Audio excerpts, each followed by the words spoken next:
এত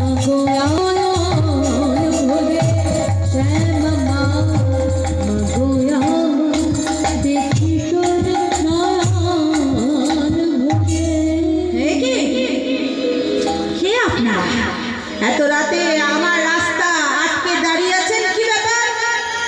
আমরা বন্ধুরা, ও গোপাল ভাই, আমরা নবদ্বীপের পণ্ডিত, তোমার কাছে খুব বিপদে পড়ে এসেছি গো।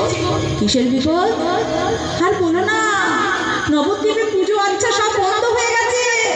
মানুষ পুজো আচ্ছা করতে আমাদের আর ডাকে না গো, সবাই সবাই হরি নামে মেতেছে। সে কি? হ্যাঁ গো, জানো আজকাল আজকাল বাচ্চা হলে মায়েরা ষষ্ঠী পুজো করে না, সবাই খালি ওই হরি নামে ওইখানে গিয়ে সিঁধে দেয়। বলি এমন চললে আমরা যে পণ্ডিত সমস্ত সমাজ না খেয়ে মরবো। তাই তো।